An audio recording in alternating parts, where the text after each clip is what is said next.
Is that what that means? What? Okay, live. There we go. This Welcome broadcast to is the live. Church of Mabus radio show. I did better than last time we were on StreamYard. I kept starting and I didn't know what was going on. I'm still getting used to this, but now we're coming at you live. We got Jay McNicholas here tonight. How's it going, Jay? It's going well, Jeff. How are you? Where are you moving to? You staying in the same state, right? Going to Pennsylvania, actually. Oh, okay. So from what, Maryland to Pennsylvania? Yeah, but oddly, the city I'm moving to is like zero point 0.3 miles shorter to work than I am now. Like it's the same amount of distance, so I lose Okay. nothing. I'm doing okay. I'm tired. I ate some shrimps earlier at the Oaks with Christina's family and had shrimps about this big, some Forrest Gump shrimps. They're huge. But Gump shrimp. I'm still dealing with my dog situation. I've had some weird Mhm. stuff come up with that still that I'll just get into a little bit. Like there's been some times where I thought I saw something go under the car outside, and then I looked, nothing was there, but it was like I saw a tail really quick. There's another time where I was at my computer and I saw something go under the bed really quick, and there was nothing around. We have other ones, but they weren't anywhere around. And I actually looked under the bed, and nothing was there. Like, so it's like now I'm seeing ghost Jack hologram dogs or something. But it's strange. But I've been told by different people, that they will visit you and give you synchronicities and strange things when they pass away. And, I'm just I trying to take believe it in that too. stride and be positive about it, even though it's still depressing on some levels. And then I'm like, well, do I need to get him a new body? And I don't really want to go through a puppy thing right now, so I'm not. But maybe in the future, it's like, do I need to do Frankenstein here and, get a puppy he can possess or what? So all kinds of thoughts. But Thank but you. losing a dog when he's been with you for 16 years and I was a hermit with him for many years at Silver Lake. So it's just rough. But uh, it's definitely gathering stories from other people who have strange dog stories and some guests and stuff like that who may be coming on to discuss some stuff in the future. But let's get to our guests. First off, you listen to United Public Radio. Tonight's guest, Marilyn Evans. How you doing, Marilyn? Right. Great to have you here. Well, thank you very much. It's wonderful to be here. Great to have you here for sure. And that's pretty much what I've been going through with the dog situation. And I it affects you on so many different levels. Like I guess I knew it was going to happen at some point, but I guess I didn't think it'd be so strong. Like it's like Yeah. God, it's rough. Sometimes people don't understand how hard it is losing a pet because they think, well, it's not like it's a brother, sister, mom, or dad, but you're so close to them. They're so much a part of your life. It's tough. Hmm. Definitely. So I know in your bio it says you're a priestess of Wicca and one of the original founders of the Heartland Pagan Festival. I Uh-huh. guess what is the Heartland Pagan Festival? Is it still going or is it not anymore? What's going on? In 2 years, well, this year before last, in 2000, the year 2000, we were going to have our 35th anniversary. It's been going on for 35 years. It started out. It. Are you ready for a long story? Can you tolerate a long Sure, story? sure, sure. We were. There was a pagan magazine here in the Kansas City area that was called The Rune, and these two ladies were editors of it, running it, and some of us pagans, witches, and folks contributed some money to help it keep going. And they had a picnic to sort of celebrate all the people who had been donors. And while we were at this picnic, we were all bemoaning the fact that we couldn't go to Pagan Spirit Gathering, which is a big pagan festival that was up in, I believe in those days it was in Wisconsin. And we were all, saying, we don't have the time, we don't have the money. So we uttered this incantation, which was, let's have our own festival. So we thought it would be like a 20-person pagan pasture party where we'd have a big bonfire and sit around and tell stories and, do whatever. And so somebody from our area said, we can, let's get some of the Lawrence folks involved. And one of the Lawrence people said, well, I can get Starhawk to come. And we thought, oh, okay, big, major, nationally known author. And so suddenly it went from being, 20 people in a pagan pasture party to over 100 or so, somewhere in the vicinity of 100. And we had no idea what we were doing.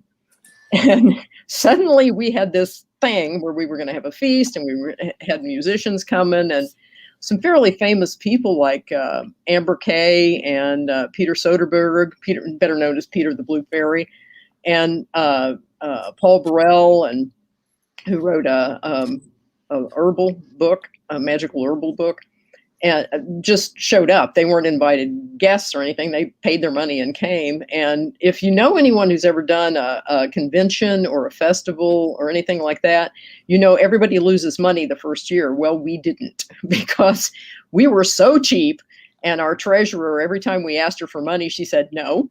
And then we thought, okay, wait a minute. Can we get it donated? Can we get it for free? Do we really need it? And if we really need it, what's the cheapest we can get it? So we ended up with enough seed money to do it a second year. And then my husband and I, we weren't yet married, but we were, pretty close.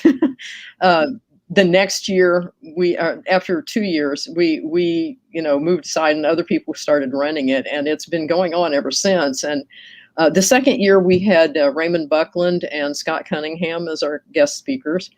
Okay, I've heard of them for sure. Yeah, pretty famous. Both Starhawk. sadly gone now, but wonderful people. Each and every one of them were wonderful, wonderful guests, wonderful people. And it's still going.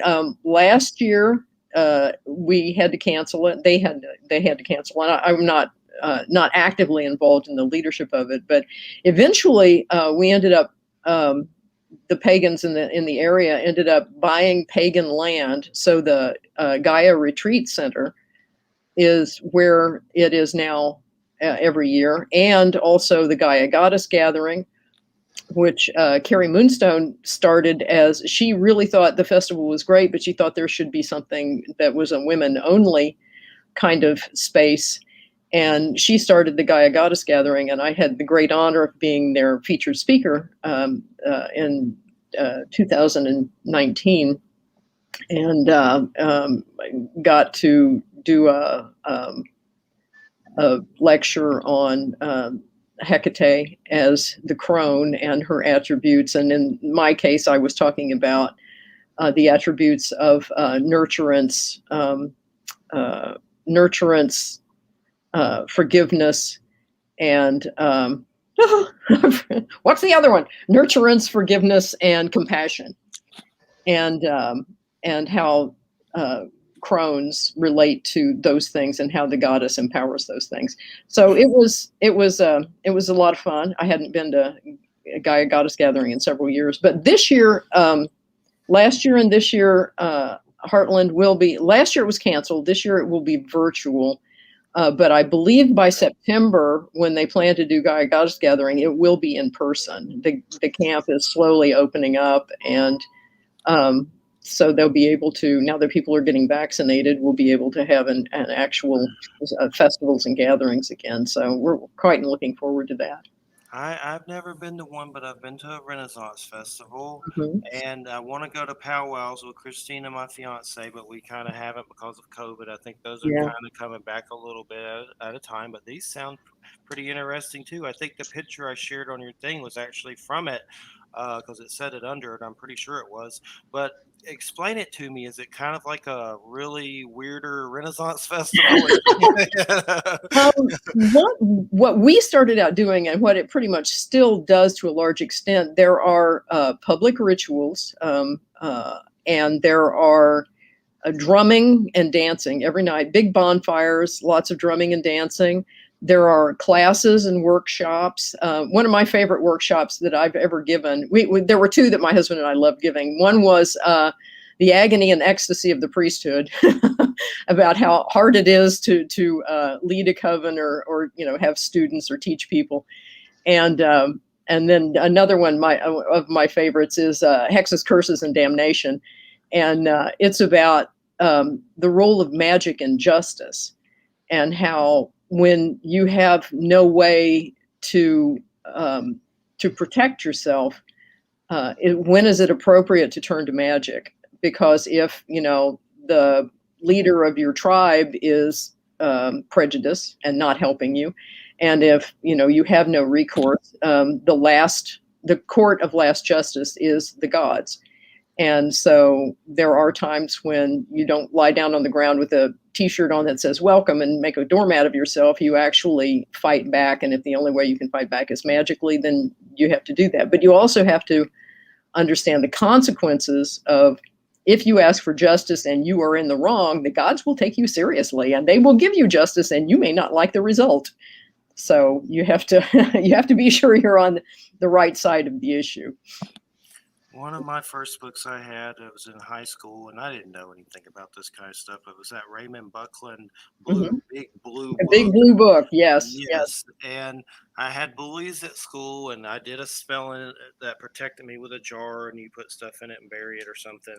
And there was a bully after me really bad, like crazy. He had like pictures of Hitler in his locker. Oh. Crazy. Like it was like I was on his list. But anyway, we fought and all this stuff. But eventually he came to my work and begged for forgiveness and asked for forgiveness. It was really weird. I think maybe from the old Buckland book, perhaps. Yeah. But sometimes I wonder if that old jar is still buried there. I don't know, in Georgia. But yeah, but I mean, I have Christian roots. I love Norse stuff. I love Native American spirituality.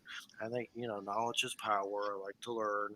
And I don't know a lot about, definitely probably know more about all these subjects than I do as far as Wicca and things like that. But I find it interesting, and I've had other people on for sure. It's just fun to discuss other belief systems and learn. Because it's definitely, and me myself, the reason I do the show is, I had testicular cancer when I was 17 and went through chemo, and my dad died a year or so later after I was healed from that. And I started reading a lot of weird books on Druidism, shamanism, probably Wicca stuff, whatever I could get my hands on, because I was like, what in the hell? Why is my life like this? Why is it so, shaped up? And then I started having really weird experiences of seeing strange, like stuff in the sky with witnesses at different homes that I lived at. Light beings, that's a big one that I've seen with my physical eyes, beings of light. So that's what led to doing this show, and I just try to use it to learn, what the heaven happened to me. I used to say, what the hell happened to me, but let's stick with heaven. Let's keep it positive. A lot of people who become interested in lots of different kinds of spirituality are frequently trying to find, some explanation for, what's going on? What is the universe about? What is, who am I? What is happening? And where are we? I just wanted to mention very quickly, after my husband and I stopped, being heavily involved in the Heartland Festival, we thought, now that we've survived this, let's go to some other festivals. So we went to Elf Fest, which was wonderful. That was in Ohio, I think. We went to Dragon Fest out in Colorado, and I think sadly Dragon Fest is not going on anymore. I'm not sure about that. But one of the places that I went was to Starwood, and it's Starwood is kind of a consciousness festival. It's not strictly speaking pagan, and it's amazing. And I had the great joy of getting to meet Timothy Leary at that, and awesome person. And again, sadly, he has passed, but he was amazing, and just a fine human being, and on top of everything else. But that still goes on. Those festivals or conventions or whatever, they still happen. As far as I know Heartland will go on next year. I'm pretty sure of it. I don't know about Starwood. I haven't really checked into it in a while. What is Elf Fest? Elf Fest was a wonderful kind of pagan festival. It was delightful. It was very very low key, very kind of, sweet and comfortable, and bonfires are a big thing, and drumming is a big thing, and divination and magic are big things. But at Starwood, they have a bonfire the size of a house, because they have a lumber yard not far from there, and they take a lot of their scrap lumber and they build this huge bonfire. But if you go for no other reason than the drumming and dancing and bonfire, then it's absolutely worth it. Definitely sounds like fun, but I definitely would check it out for sure. Me and Christina want to get an RV at some point and go to a lot of this stuff. So I'll go to UFO stuff. I'll go to this Mhm. guy stuff. I'll do it all. I'll do it for sure if I get an RV. UFO ones creep me out. I'll go to them though because I Yeah. just worry about who else is there. You know, government men in black or something weird watching you there. But and I've heard stories, but I still Yeah. want to go to a few. I just want to be careful with the UFO ones for sure because there's some Yeah. weird ones that you may not want to go Yeah. to. Well, that's a subject I've been into for many years as well as the UFO subject, and that gets very. I've had people that are still in the military talking about the subject on here that Mm. have written books about it. Robert Salas, who wrote a book about UFOs and shutting down missile silos and stuff. So that subject definitely gets wild and trippy for sure. But as far as some of the beings in Wicca, I mean, explain. I guess is there like a pantheon of like I know there's like a horn god. That's kind of Celtic too, though. Yeah, Yeah. it kind of depends. There are a lot of different kinds of paganism, and Wicca is kind of open-ended. It tends often to be Celtic, but my personal goddess is Pomona, who is the Roman goddess of the orchards. She's sort of the spirit of the giving tree, if you've ever read the Shel Silverstein book. And I tended to be more drawn to the Roman. Excuse me, I'm going to sneeze. It's okay. Bless you. A pollen is unbelievable here, and my Yes. cat is trying to walk on my keyboard, so that's exciting. It's been like in the 50s in Florida at night in May, which is kind of not that's colder than usual. So I like it. But Yeah, we've had nearly winter weather here too. It's very unusually cold. Pretty crazy weather, but we're finally going to get some heat. But I totally lost my train of thought. My train of we're thought is talking about the Paloma. goddesses. Yes, gods and goddesses. Most Wiccans believe in a god and a goddess, and just a balanced world. Some believe in many deities. Some believe that there is, I am not calling on all the energy in the universe. I am only calling on the energy that is associated with love. So I'm calling on Aphrodite, or I'm calling on a protector of young women. So I'm calling on Bridget, or Bridget, the Irish goddess of blacksmithing, and she had some charming attributes. Bridget does. She became a they loved her so much in Ireland that she became a saint, and they didn't give up their goddess. They turned her into a saint. But she had the charming attribute of her bathwater became beer, and wherever she walked, flowers would come up in her footsteps. So that was kind of cool. But there are different deities, usually a balance of male and female, and different people will have different deities that they're drawn to. I once gave a lecture series, and one of the talks I gave was the European goddess, not as she is necessarily depicted, but as she was actually worshipped. And I did a comparison of the Blessed Virgin Mary, Hecate, and Bridget, three, one Greek, one Irish, one Christian. And their attributes were so similar that you had to essentially think of them as a goddess, a European goddess, because they were so much the same in so many ways. There are each of those gods or goddesses have different attributes contained within them. There's the maiden, mother, and crone.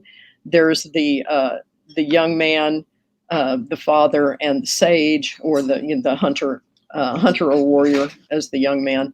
And the Romans kind of had that distinction as well. They had Quirinus, who was sort of the young man who was the farmer, but when he went to war, he became associated with Mars. And Mars was an interesting deity. He is, I keep saying was, but because I'm thinking historically, but a lot of people still worship these deities. Who was it? I can't think of his name. A pretty famous pagan writer who said, I think some of these gods should be retired. And I go, no, not Mars, because he is the patron of warriors, but also of anyone who puts their life on the line for the people.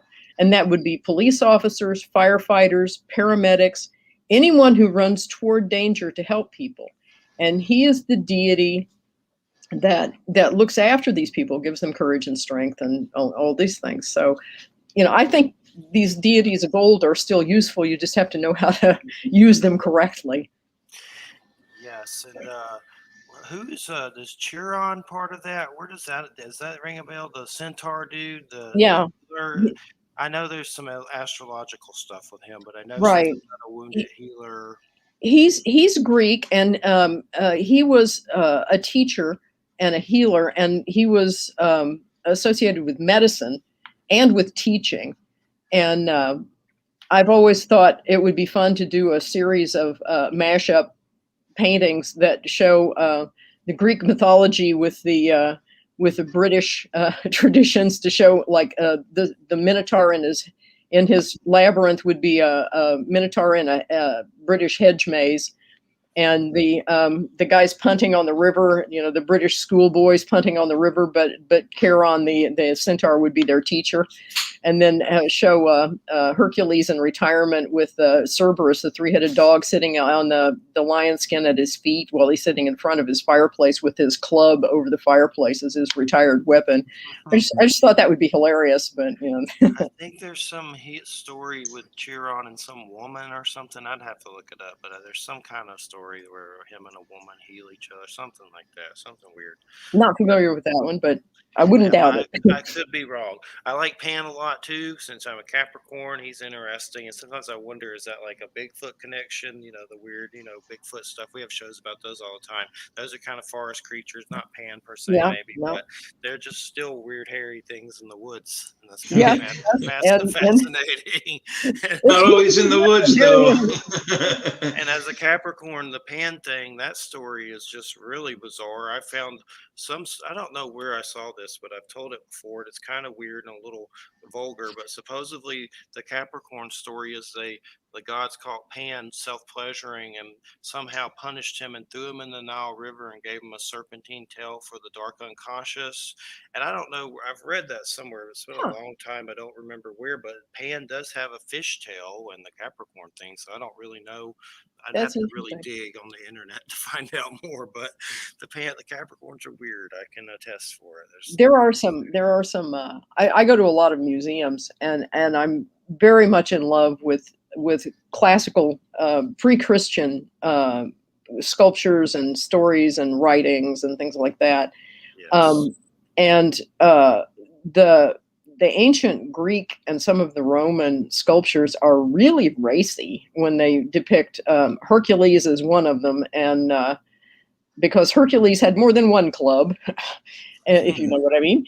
Yes, and that big line drawing, wherever that is. Yeah, that's kind of vulgar, but I know what you're talking about. Yeah, sure. But the fauns and the satyrs are often depicted as being just pretty wild, doing all kinds of.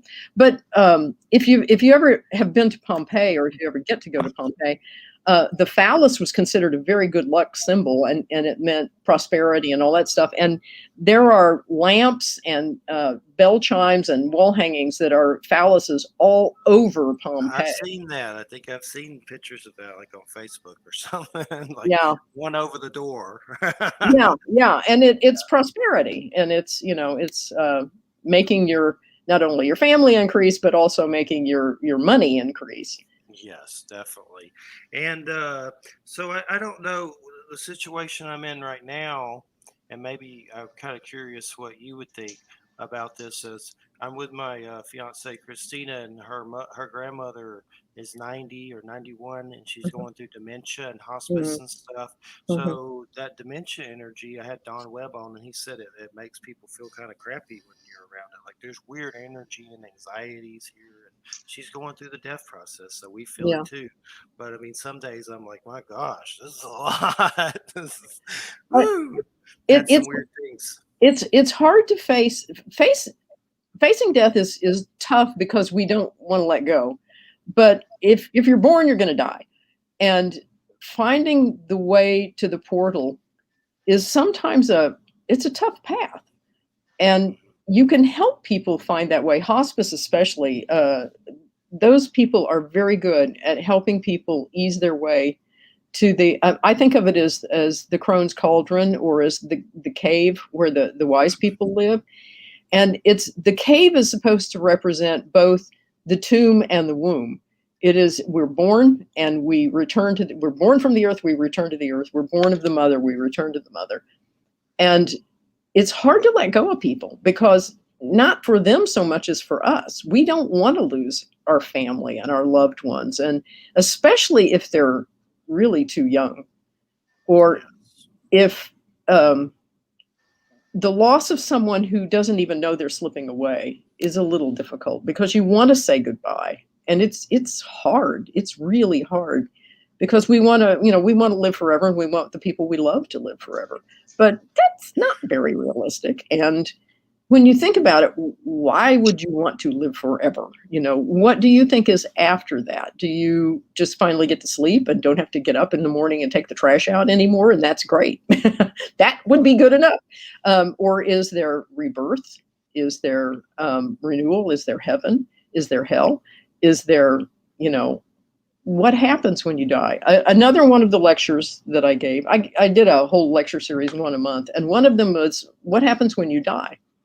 And I compared a lot of different cultures and near-death experiences.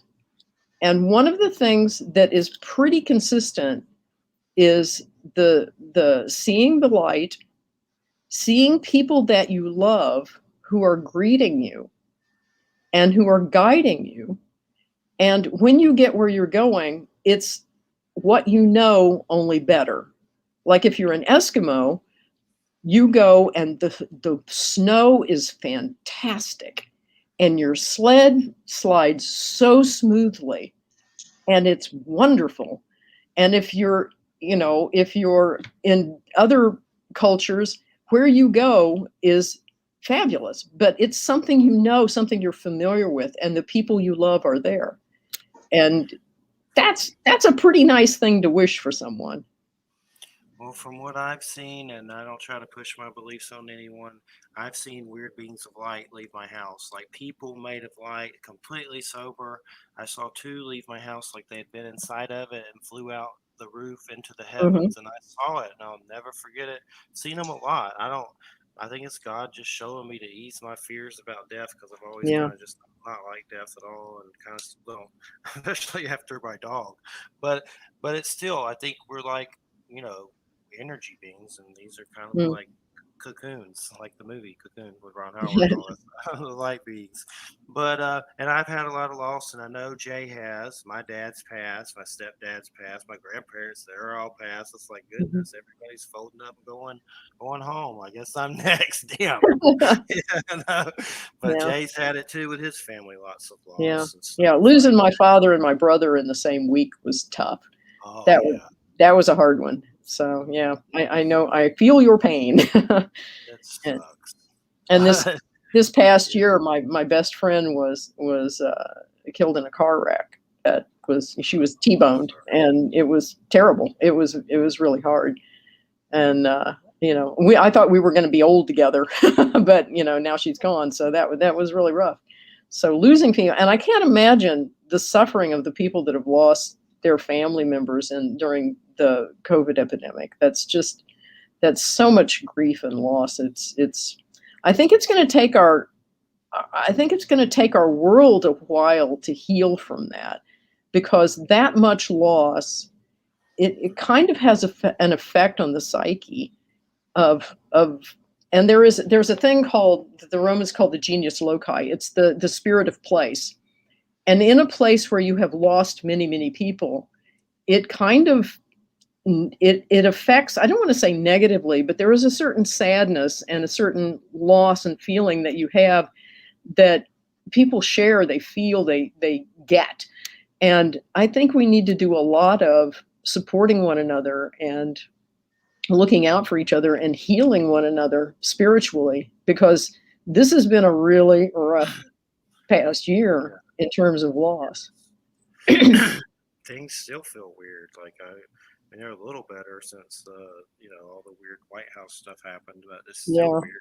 Everything still feels kind of crappy. It's like it's better a little bit, but still, there's just some kind of weird.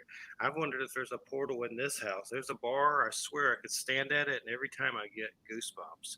Also, a glass blew up on it that had fruit cocktail in it. Nobody was near it, and it Yeah. was just it blew up. And maybe there's a scientific reason. It wasn't hot then cold or cold and hot or whatever. It was just like a thick crystal glass. It blew up, and no one was near it. I still try to, think about science and not go straight to the woo, as some say, to it, but it seemed kind of wooful. Yeah, I was a research immunologist for 20 years, and then for another 20 years, I worked in the pharmaceutical and biologics industries, mainly in quality assurance, but also in manufacturing and vaccines and medicines. And thank you. My friend just brought me a glass of water. And I've been a scientist all my life, and yet, the scientist in me says, there's no such thing as magic, except magic is not paying any attention to me whatsoever, and it keeps happening. And there was a wonderful woman named Hertha who taught me how to find things. And you call to it, and you will walk right to it. And I never believe it will work, and it always does. And so, who am I doing? There are so much that we don't understand. And science every day finds something that we didn't know. We find something new all the time. We're big fans of NASA, and anytime something new is discovered, it's like, that's cool. And They've made so many weird discoveries I can't even keep up anymore. It's like there's got to be alien. I mean, I know there is from weird things I've seen with UFO stuff, but there's just been so many weird ones I can't even keep up anymore. All these Earth-like planets and stuff like that. Well, let's try to balance it out a little with Jay. Jay, would you like to ask something? Yeah, I actually got a good one because what you just a moment ago said. Now I have to admit I'm not a spellcaster, but I do believe in it. But I know exactly what you were talking about when you said the last few moments ago that you talk to things the way to find them, and I found I can do that, but I don't think it's spellcasting because I lose my keys and I'm like, all right, whoever has them, put them back, and I turn back where they weren't, and there they were, and I know they weren't there a moment ago, so you may have brooches. I have what? Brooches. It's a Eastern European thing. A brooch is kind of like a movable black hole, and they will take your things and they will giggle the whole time they do it. And I have a friend who has a great relationship with brooches, and anytime she can't find something, she will put out a little container of whiskey and leave it for them, and she'll come back, and even though she swears she just looked in that place, it will be there. So yeah, she has issues with brooches. So I might have to try that trick. I've never heard of that. I have a bottle of whiskey over there. That's good to know. But yeah, I swear to God, I've done that. I've actually willed myself to find things in the way you just described moments ago. So I'm like, maybe I am casting a spell. I don't know, but that's still pretty cool. Because I never heard anyone say that before. one of the times I was doing that, you calm your mind and you call to it. And I walked by it 3 times. I was sure it could not possibly be where I thought it was and I kept walking by it and it kept saying, no, we're here. And I finally thought, okay, fine. And there it was. And it was like, it was there the whole time. Why wasn't I paying attention? It was, yeah. So it could be a phenomenon I call item specific myopia, where I work in retail, and sometimes I know where things are, but I be looking right at it and not realize I'm looking at it until someone goes, "That's it." I'm like, "Yeah, you're right. There it is." Yeah. But that's because there's 10,000 things in the store, so it's hard to keep focused. But that's another story. Anyway, and Jeff also mentioned earlier about, and I'd just like to ask you about the spirit world, if I can. The dog thing that you're experiencing with Jack, I was experiencing it with one of my cats. I mean, it would jump on me when I would go to bed, and there was no cat there. Yeah. But a cat, I know what a cat feels like when they jump on you. I'm like, a cat just jumped on me. There's no cat on me. But yeah. I know who it was. I knew I could feel it, that it was this particular animal's spirit. Yeah. How does that work? I mean, how do I know it's not there, but this cat just jumped on me and I know it was him? How do I know? It's the weirdest phenomenon I've ever experienced. There are a couple of different opinions about this. Some people believe that, you have a ghost cat. Other people believe that there's something rather like maybe a poltergeist or something that is it's the energy of that creature. The spirit itself has gone, but the energy remains, sort of like a film loop. And that's how Yeah. some hauntings are kind of like a film loop. It's like this action that's caught in time that keeps happening over and over again. And yeah, I have ghost cats in my house. I've lived here 33 years, and we've had many cats. And we'll swear there's a cat on the stairs, and we'll turn around and there's nobody there. And it's hard to know which cat is the cat and which is the ghost cat. So and I think they all play together. It's hard to say. But it's for real. I mean, I've experienced it. I really have. I mean, so I know exactly what Jeff is going through with seeing Jack run into the car. It's not, you're not going crazy. We were already there, I think. But if you cast a magical circle, and it's supposed to contain energy and also to keep any unwanted energy out, but animals walk right through it, because animals are kind of between the worlds. And a lot of times you'll have an animal as a psychopomp, the conductor of spirits to and from the world, like in leading the dead people to Hades, or the horses who take the Valkyries that take the fallen heroes to Valhalla. Yeah. Animals kind of are between the worlds. They don't get stuck in one place, kind of like we do. They can go back and forth. So if you have a magic circle, don't expect to keep the cat out. They'll. Yeah. I don't expect to. It's Hey, I very just cool. wanted to say I had a bulldog here make a weird yipping noise like my dog used to do, and the bulldogs never used to do that. Like, there's been some weird stuff, but I know there's weird stories about things that'll imitate deceased loved ones or maybe stuff. So it's good to have discernment, but not saying that's what either of ours is, but it's good to at least have that back of your head just in case. And I know I have those Brian Froud cards that have all those like fairies and stuff. They have weird stories like you were talking about. I don't know if you've ever seen those. The guy that did Dark Crystal, he made like this tarot set, and it's like weird fairy stories which seem like they may be true. I don't know. But it's neat, and it has strange stories where they steal stuff and stuff like that.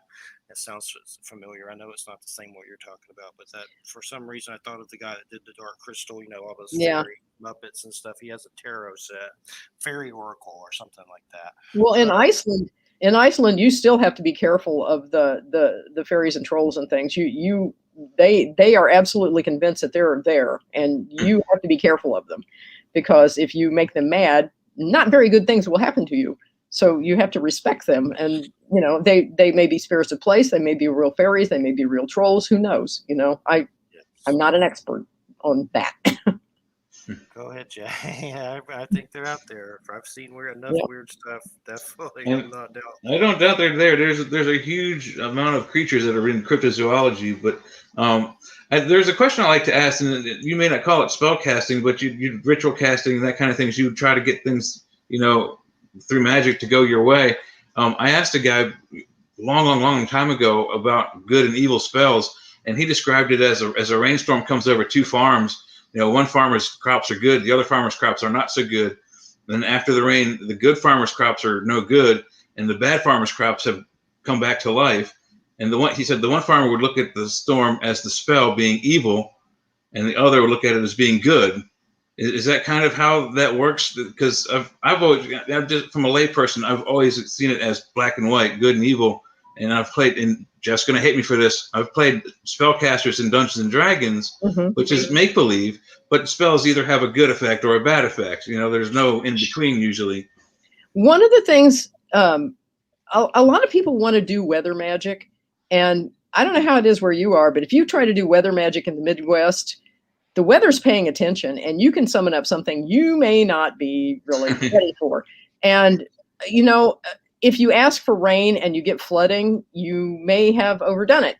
And if you ask for, if you abuse nature will make you pay for it.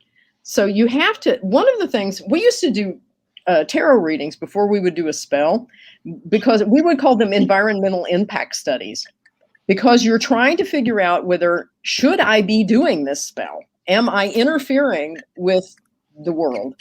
And if you're very, very in tune, it's funny how the more mature you get in magic and religion and pagan religions, the less magic you do, because you are more and more in tune with nature, and you don't need to, because the world is, you're living in the world the way it should be, and you should be. And but occasionally, you may want to do a healing, or you may want to do, if it hasn't rained for a really long time and you're in serious danger of a really bad, wildfire situation, you may want to be doing weather magic.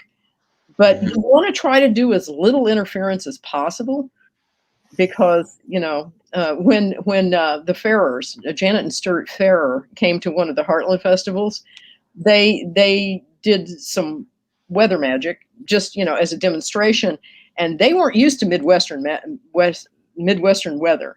And this storm came up, this huge black wall of clouds came up, and it kind of freaked them out a little bit, because they were not familiar with the environment. So you have to be careful. Magic it's real enough that it can mess you up if you don't know what you're doing, or if you're not careful. That's one of the reasons that paganism, especially Wicca, does magic within the context of religion, because your mother doesn't want you to have bad things.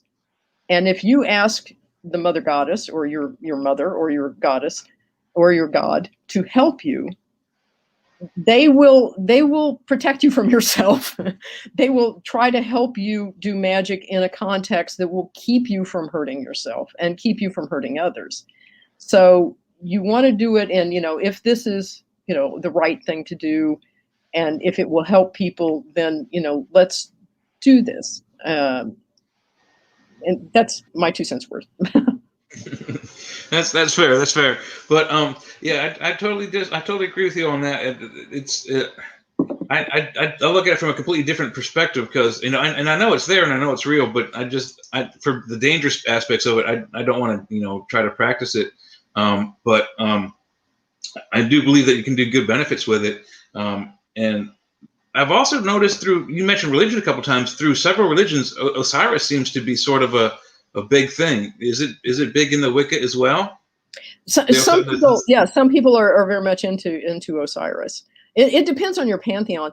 Some people just indiscriminately mix pantheons, and they throw different gods together, and it's like, oh my God, and God, it's like, oh my God, what are you doing? These two deities should never be together. They would never get along. But it kind of depends, and some people are just pantheists, panentheists, polytheists. It's a mixed bag.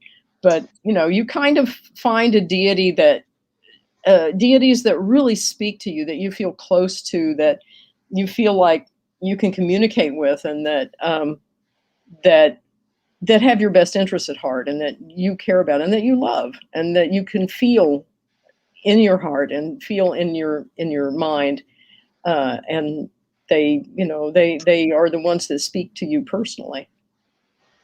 I was once doing an initiation. It was a 2nd degree initiation for a woman who was very much in tune with Isis, and I had never really worked with Isis much, but she wanted to invoke Isis during her initiation.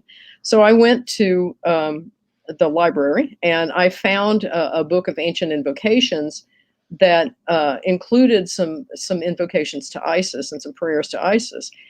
And I chose some that would speak to her in the ways that people have spoken to her in the past, so that I would not offend her, and that I could deal with her as others have dealt with her. And it worked quite well. She was happy with that.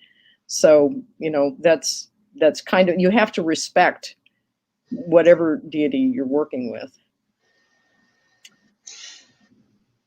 Oh, I totally agree about that. A lot of people use their gods for not, let's just say, not saintly purposes, and they're all over the place. My enemy. Totally agree with that. And I hate to sound again like a layperson, but you mentioned Isis. That was one of my favorite shows as a kid. It was a spinoff from the Shazam TV show. And I was just boxing up my DVDs, and that was one of the last ones I remember putting in the box, was the Isis and Shazam TV shows from the 70s, which were things I watched as a kid. So thank you for that. That just brings back good memories.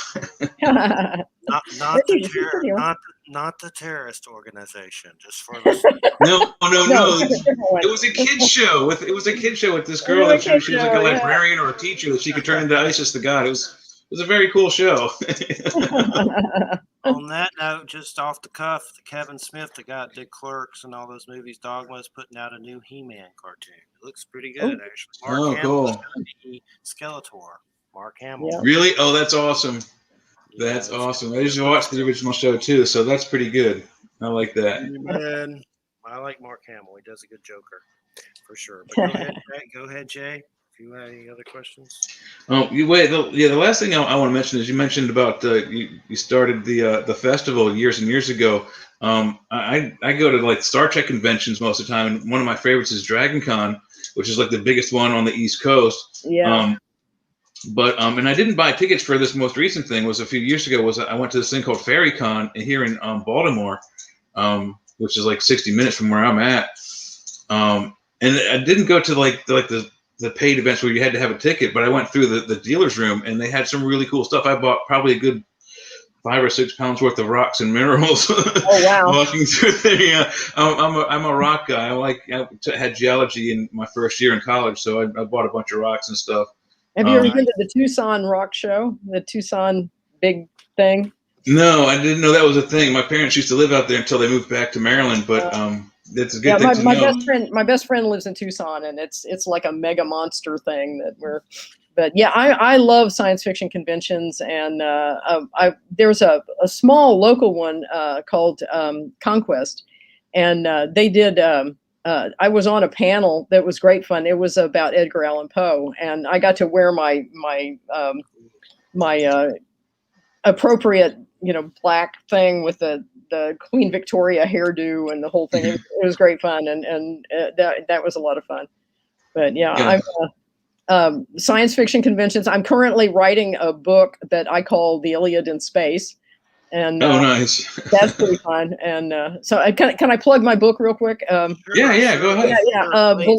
Marilyn J. Evans, author of Beloved Lives. It's my version of how The Mummy should have been done, the Universal Studios version of The Mummy. And it was a lot of fun to write. It took me 30 years to write it, but that was okay. Where can we find it? Amazon? It's Amazon.com is where it is. But you have to look for Marilyn J. Evans, Beloved Lives. Otherwise, they send you weird places. And then I have a near future post-apocalyptic coming of age story in a compilation called Undeniable. Writers address climate change, and my novella is in that. It's called Wasting Water. And then I had a mystery called The Gingerbread House. It's about a public witch who solves a mystery and finds love. And that is, it was on Tapas.io. I released it as a serial, but I've taken it down now, and I'm going to probably try to release it as an ebook on Amazon. But I haven't converted it over quite yet, so I'm still working on that. But I'm having fun writing some short stories and other stuff. But I did the lecture that I did on Hecate. I'm hoping to publish that someplace. I haven't decided where yet, but it was a lot of fun to do research on, and I included the information about the only animal that has menopause besides humans are whales, and that's pretty fun. And the grandma whales act very much like human grandmas, and it's pretty fun. They don't knit quilts or anything, but I would hope not. That would be kind of weird. They don't knit quilts or So I've knit heard quilts. of the Hecate. Did I say that correctly? I know Yes. I've had guests mention her before, but what is she from? Roman, or what is her? She's story? Greek. She's Greek. Okay. Uh-huh. Okay. She's the goddess of the crossroads. People used to bury dead people at the crossroads who were criminals or bad guys because they figured Hecate would take them away. And she has 2 torches, and she's often depicted as being veiled. And she is the sort of, if no one else loves you, if no one else forgives you, if no one else will have you, Hecate will still take you. And she has these like to the underworld or something. I mean, she takes you with her. She travels through the night, and she has hounds that bay, and and she's pretty amazing. I like her very much. She's cool. She a little creepy, which I mean, some people say I'm Yeah, a little creepy, but so I can't really. she's a little creepy. She's a little She is. scary. She sounds but neat, neat. There was someone that said something about you say her name and stomp or something. Something I heard on a show. I don't remember when, but I've definitely heard of her, but I don't remember That's for sure. possible. That's possible. She's one of the triple goddesses. Selene and Luna. What's the other one? Artemis. She's the dark of the moon, and Selene is the new moon, and Artemis is the full moon. Also the huntress. I'm kind of curious. Do any gods from the pantheons about anxiety? Because that's something we deal with a lot here is anxiety. And I came across, I can't remember now, but some Roman god that was like anxiety. But I guess my question would be, I'm trying to find one to banish that one. To Get rid of the anxiety. Yeah. I'd have I to think wonder about if that. it's like deities with that. Like, is it like a big dark deity that feeds off everyone's stress and anxiety, like Ghostbusters? I've got a great god for you. The Garuda. It's Nepalese. It's from Heard of that Nepal. one. And the Garudas are these What it kind looks of like. demons. But if you're going to have a demon, you want the demon on your side. And so the Garuda takes care of you. So it's the demon that's in your corner that makes all the other bad stuff go away. So Garudas are very cool. Yeah. My friend Andrew Colvin, who I've wrote books with, he's known as the Mothman photographer. He kind of says Yeah. that Mothman may be that or have a connection or something like that. And he Oh, gets into some weird Mothman stuff in his books, but he's mentioned that bird before. yeah. And I may have seen that bird too at Ripley's. Me and Christina went to Ripley's, believe it or not, the auditorium. And I think there was, Mhm. there was some weird Garuda thing in there. It's definitely interesting. And Thunderbirds and Native American Yeah. lore and stuff like that. Oh, one thing I want to say real quick today that happened that I meant to mention just real quick. It's not that long. Al Going Back, OWL Going Back. He's a horror author that writes Native American novels and intertwines horror. He has a good one about Coyote that's really creepy that came out on some awards. But he wrote me and told me a pet story today about his dog and a moving can of tuna. It was just good to hear from him that he took the time to write little old me and tell me, that we'll see our animals again in heaven from the native point of Yeah. view. Coyote is a great character, one of the trickster I gods. love it. I feel I have an attraction to it. Two women who've been on the show did the shawl of Coyote on it for me. They have native roots and I have it, but those stories are crazy and I definitely like it. There's and Loki and stuff like that. I like that. Yeah, So. yeah. The problem with the trickster gods is a lot of times the tricks end up on them. So Get burned. You get burned for sure, but yeah. the coyote. I mean, I have some of those stories of folklore. There's some crazy stuff in there that's vulgar Yeah. and weird, and I know there's even a coyote and a hairy man story. Like it's like a Bigfoot kind of. I'd like to dig that one up again, but there is a hairy man and a coyote folklore story, so kind of alluding to coyote chilling with Bigfoot, which is always fun. I'm sure. That sounds very cool. That sounds very cool. Yeah, definitely. And one of my, I don't know if these particular beings may ring a bell from the Wicca point of view, and if not, that's okay. But if they do, let me know. One time I was with a friend, Brian, and we had been partying, doing stupid stuff. But and No, say it isn't so. we both saw, this is in my early 20s, and we both saw these small hooded beings in the woods standing around a small black box, and they're very small. And me and him both were like, "Do you see that?" He's like, "Yeah, do you see that?" And a cat that I had, a black cat, came up and jumped, and they vanished. And I don't know what they were, but I had been reading some Celtic otherworld stuff, but maybe by Conway or Cunningham or someone that I had this Celtic Otherworld book. And there's another weird book that I think maybe by Cunningham. I'm not absolutely sure. Lord of Light and Shadow or DJ Conway. That was a weird one I was reading too. But I've been reading that kind of stuff. So I don't know if are they any small hooded beings that ring a bell that you know of?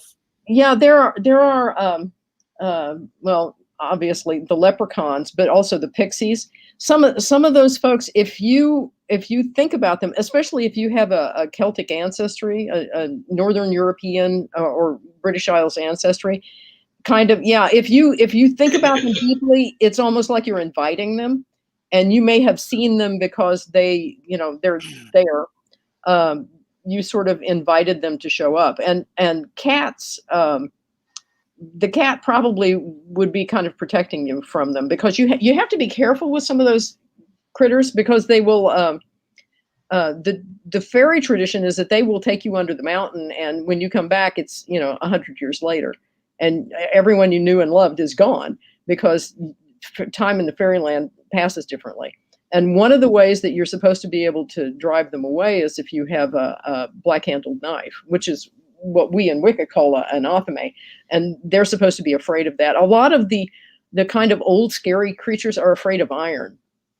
And in a Roman wedding ceremony, you part the bride's hair with an iron spear tip, because it scares away the bad spirits. So iron, but the very, very oldest gods are offended by iron. So if you want to work with the very, very oldest gods, you don't use iron. You use a stone blade or something like that. So, there's a lot of tradition about the ways you protect yourselves from those creatures, those people. I found that cat dead. He got hit by a car. He tried to, I don't know, or I don't try to blame the little hooded beans, but they're a suspect for sure. Yeah, That cat was a hero.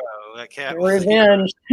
He's a warrior. A warrior cat. Well, maybe a sacrifice was demanded and he willingly gave it. You never know for sure, but I'll hard never to forget say. those little weird jawas. That's what they look like. Not exactly like them, but similar. You couldn't see their faces, that's for sure. The black box is what always creeps me out.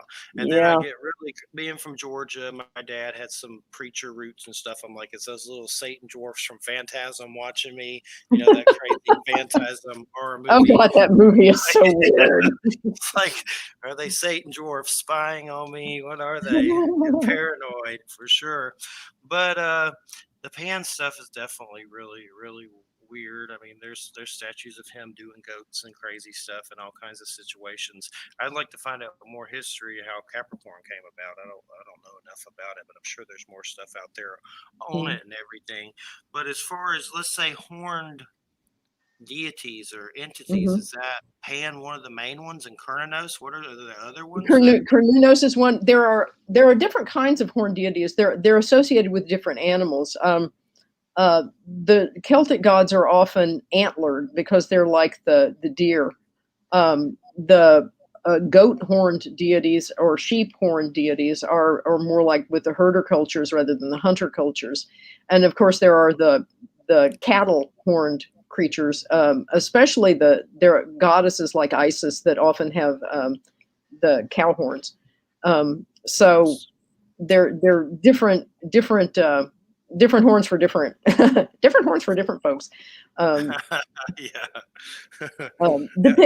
they're depicting different aspects of of their use and their culture and their domains and what they the antler horned obviously are forest deities, but so is Pan. He's a faunal, the fawns, and lives in the flora and the fauna. The flora or the greenery, and the fauna are the animals.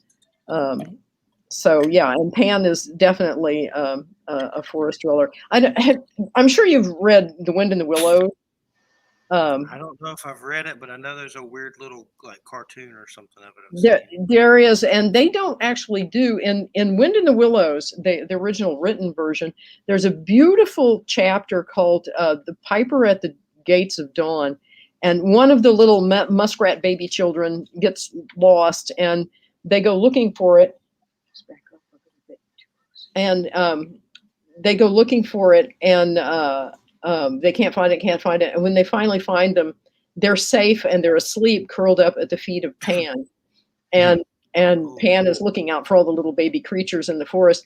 And the end of the chapter is, and the last best gift that was given to the people that saw him was forgetfulness, because to look on the god was a little more than most people could take.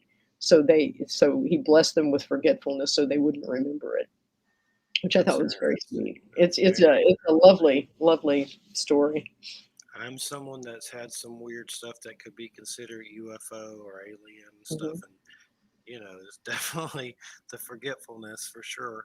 I don't Yeah. think I've ever been taken or anything. If so, they wiped me clean because I don't remember anything like that. But sometimes I wonder, it's like, did they? And I just don't. They wiped me clean, and I don't remember. I don't Yeah. think they did, but I think maybe they work with you astrally and stuff like that. I Yeah. don't know why. Yeah.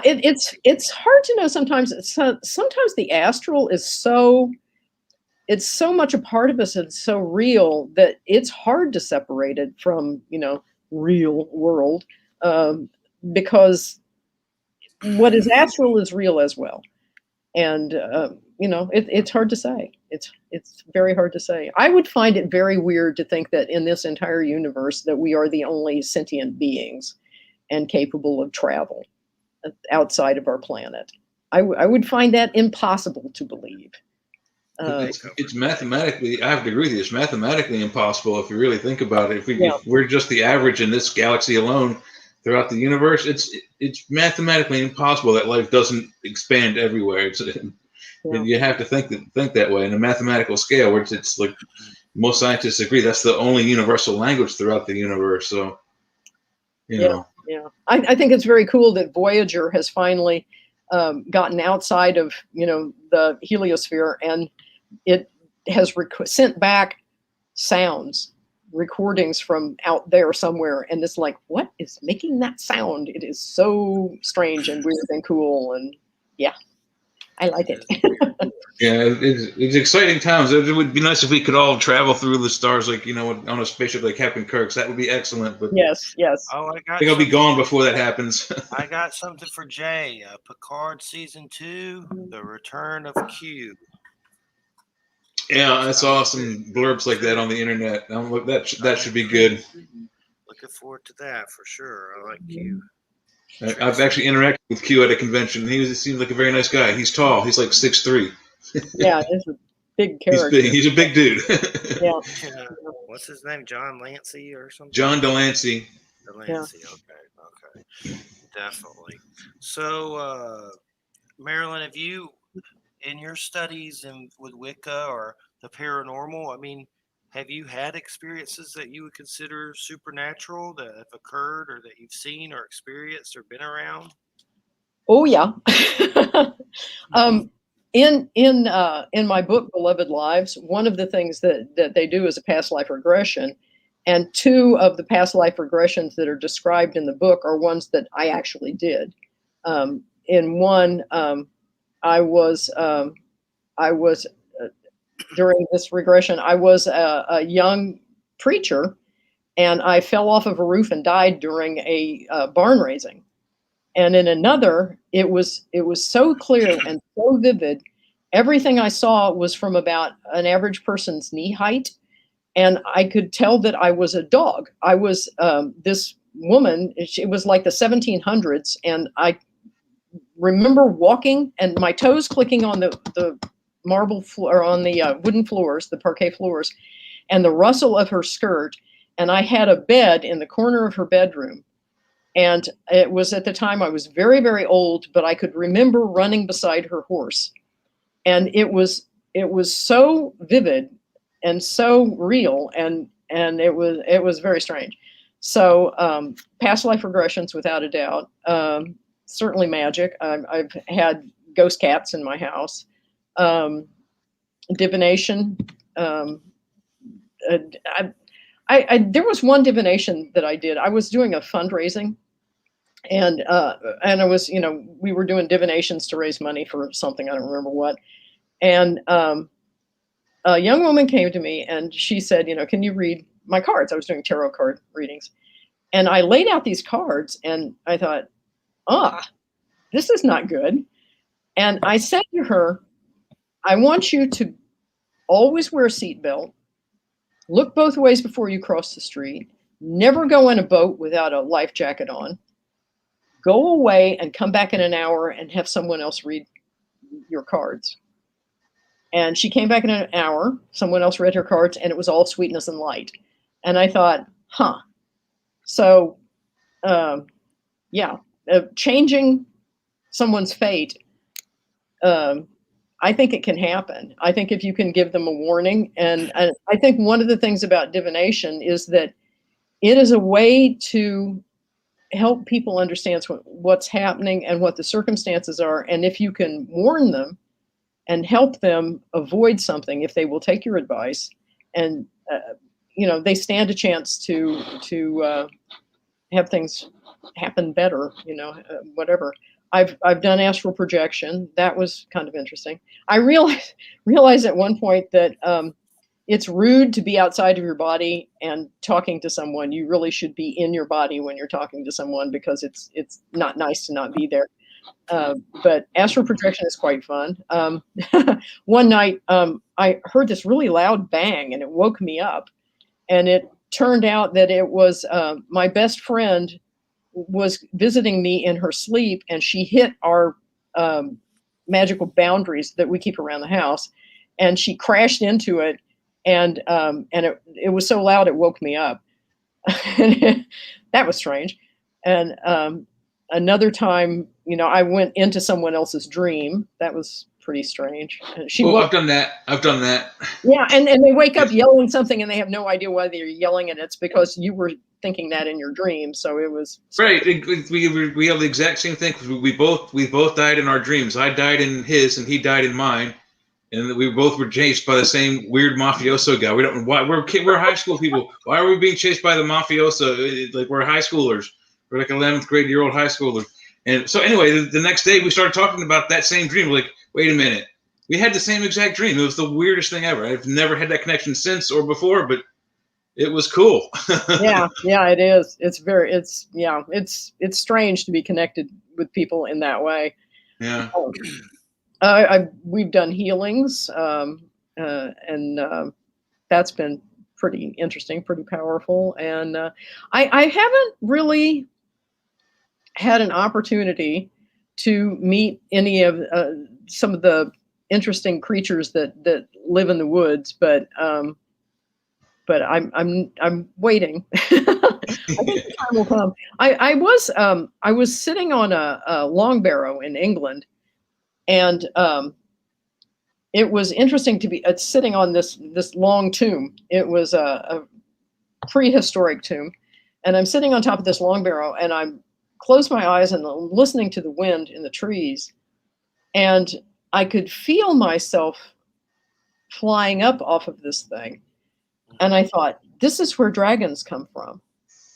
Because the energy, the spirit that came up out of that long barrow just took me up into the sky and into the air, and I could feel the wind, and it was a pretty amazing experience. But I thought, okay, I understand where British dragons come from. It's this earth energy that goes toward the sky. It was amazing. Definitely. One thing that I've had happen to me lately that's been kind of weird. I've always had a weird interaction with the sun.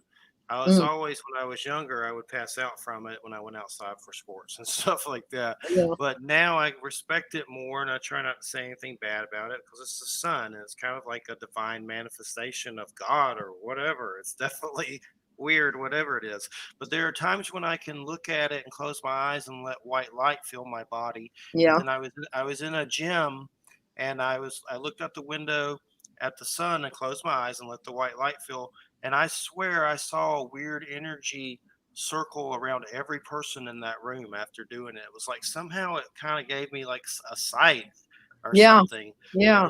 It was. Oh, are you there? Oh, we lost him.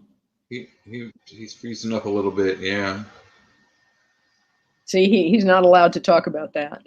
I guess not. Yeah. So sometimes we have our glitches, So yeah. Well, while it's us, let me go on with something that I wanted to ask you about. I wrote down your book title, so I'm going to look at that when we get off the radio.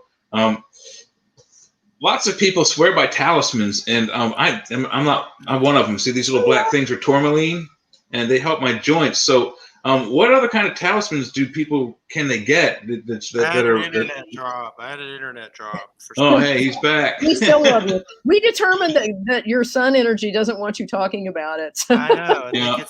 I think so. Well, it's that's private. just to finish it, and then we'll get back to Jay's. Yes, yes. Is I had another one happen yesterday or the day before. There's a sunroof in this house. It's a pretty big house, and there's like a thing in the whatever it's called, skywatch or whatever, and the sun will come through it sometimes. And I did the same thing. I let that light fill my body, and then I turned around and looked around the house, and I saw things moving everywhere in here, spears. I went Mhm. down the hall to the grandmother's room, and I swear it looked like I saw like a gray alien, but not physical. But it was like a big head with strange eyes, and it was kind of like a weird sunspot, but shaped like a face. It was almost like it was peering at the door. And I've never seen a gray before, except with in my mind's eye Mhm. imagination or something like that. I've never seen one, and I'm not 100% sure, but it seemed like it was shaped like that. And then I said a prayer, and the grandmother had been in like a kind of having some dark days where she just didn't Mhm. know, where she does that a lot. And I said a prayer, and then later she came back to normal. And then part of me, I Mm. don't know what I saw. Hopefully, it wasn't something parasitic in there. Or I've also heard those kind of beings can be helpful, like from Whitley Strieber and all that stuff, holding babies and they're Mhm. whatever. I've heard different things about those kind of beings, but I swear that's what it looked like, and it freaked me out. And I just kind of, I still keep thinking about it, but now I have this weird like chills all over my body, like it was Yeah. kind of like a sunspot that was shaped like a alien gray. It Well, was weird, but sun energy. it was strange. Sun It was energy is very much associated with healing. So if you want to draw on that energy for healing, that's a absolutely good thing. It's an appropriate thing. And There's yeah. definitely some connections I've noticed with it for Um, sure. Plus, I think we're these beings of light, so obviously that's like a big daddy being of yeah. light or whatever it is. But go ahead, Jay. You were asking about talismans or something Yeah, like I was actually because I'm sort of a hands-on guy, and I like talismans. Like I said, these black bracelets I wear are allegedly it's tourmaline, and it emanates negative ions that helps my joints. And I Mhm. was wondering if you could tell people if they're interested in those kinds of things, because that's what I'd like is things that ward off or make things better. Like where can I find a talisman that makes my walking knees better or makes my back better during heavy workouts at work. That's the kind of stuff that I like because you can't get that from common regular medicine. If you ask them for that, they're going to hand you a handful of pills that either are going to work or are going to get you really high. Yeah, yeah. It's yeah. The magic pill is no. The first of all, food is medicine. Yeah. Eating very healthy food is an important thing. But yeah, I'm not really very well versed in the magical properties of stones, and metals. But there are a lot of great books out there and people who are very knowledgeable in that. Here in Kansas City at Aquarius is a wonderful store that sells all kinds of stones, and they know the attribute. The people there are very knowledgeable in that. And if you go to your local, New Age magic witch store, whatever, those they know what they're doing. And my husband and I, when we used to travel, we would wherever we went, we would let's go check out the pagan stores. We'd see what kind of stuff was there, and there are folks who really know that stuff really well. And I'm big into amber because it's a kind of a magical stone, but and hematite will ground you. But I the other amber and jet are supposed to be the two witch stones. Every time I touch jet, I get so freaked out I can't bear it, and you have to plop a piece of rutilated quartz in my hand to calm it down again because it just makes me totally wacko, and I don't know why. I have no idea. Maybe when I'm older I'll be able to deal with it better, but it's kind of a crone stone, and I'm old, so I should be able to handle it, but I apparently not. It's not for you, so too bad It's for cool you me. mentioned amber. I've never had amber before. I just bought some unique amber the other night. There's a store in the Frederick Mall near me that it does minerals and stones and polished things, and it was so light. I thought it was plastic. I thought it was fake. But then I started looking at it, and then the sign said that it was, some kind of amber. I forget the name of it completely, reticulated or something. I don't know. But I'm like, I walked up to the girl. I was like, will this float in water? And she's like, I don't know. And I'm like, well, they're $1. I'll take them. Whether they do or not, I don't care. It was one of the cool, and it really did. It felt like natural plastic, but it was former tree sap. Yeah, it's tree resin, which is why it so often has wonderful inclusions like insects and all kinds of strange things. Occasionally there'd be a frog in one, and yeah, this stuff is dark, but it's like it looks like it's like one of the moons of Saturn. It's got like red and white or brown and white rings all the way around the circumference of it. Why did you want it to float? You ever seen a rock float? Imagine how much money you could make if you had this. I found a rock that floats. Oh. I thought that's why I asked the girl, will it float? That's the Jurassic Park stuff. I've seen it. For sure. Yeah. So yes, there are good books, and actually, even if you go on the interwebs, my favorite place to play, if you go looking up, various stones and what stones are good for this and that, there's such a wealth of information out there in the universe. It's kind of awesome. It's like the whole world is available to you in one way or another. So, yeah, I generally do the geology thing as like a hobby now, but for an aesthetic reason. I mean, I put them around decorate my rooms with them. I have like one of those. It's just I don't think is it an ammonite? It's like an old spiral thing like Captain Kirk had on his desk. I have one of those. I have a couple of pyramid obelisk shaped minerals. I think it's really cool. And I know a lot of them do things. I don't know if I'm inviting bad things into my house now or getting the wrong minerals together, but I collect them for their aesthetic persons, and I do consider them persons. Each different stone that I have. Mm-hmm. I don't know why I do. I've always associated inanimate objects as being other beings. I've always done that. If they speak to you and you feel good with them, then probably you're all right with them. It's like your experiences with the sun. There is the concept of spirit animals. There are things that speak to you and that they sort of choose you. And there was a guy we used to call the snake guy, and everywhere this guy went, there were snakes everywhere, and it was like and this guy didn't believe in anything magical, but he said, "What is with the snakes?" And they would like drop into his canoe, and they would show up in the engine of his car, and everywhere he went, he was tripping over snakes. And finally, we just sort of tentatively suggested to him, maybe snakes are your spirit animal. And he goes, huh? And he got to thinking about it, and he decided, okay, I'm going to acknowledge snakes. And they never bothered him again. It was like, he made his peace with the snakes, and they were just trying to get his attention to say, look, acknowledge us. We're looking out for you. We're your animal. And I had a friend who wanted to start a support group for people with ugly spirit animals because she got laid low by Lyme's disease, and she said, "I might be one of them." I have to acknowledge that the tick is my power animal because something so small can totally poleaxe you, and that is a significant power. So the tick was her spirit animal, although it is quite unattractive. I think you might have diagnosed me. I have an extreme fear of spiders, but my favorite superhero is Spider-Man. But yeah, I always see spiders all the time, and they always freak me out. I mean, I like what they do. I just don't do it near me. Go eat bugs, but not near me. But maybe they're my spirit animal. I don't know, but they scare the hell out of me every time I'm in like a scary situation. Yeah. Christina put this behind me, and I just noticed it. I saw it at Walmart. It's like a weird black gnome for some reason. It's like a gnome. Oh, that's what that is. Okay. Yeah, it's kind of weird, but I didn't know it was behind me. I turned around. I was like, "Oh, there's a gnome." They're everywhere. They're everywhere for sure, no doubt about it. So here's my Geraldo question. Okay. I'm ready. I had the show I did for this lady that claimed she had contact with Bigfoot.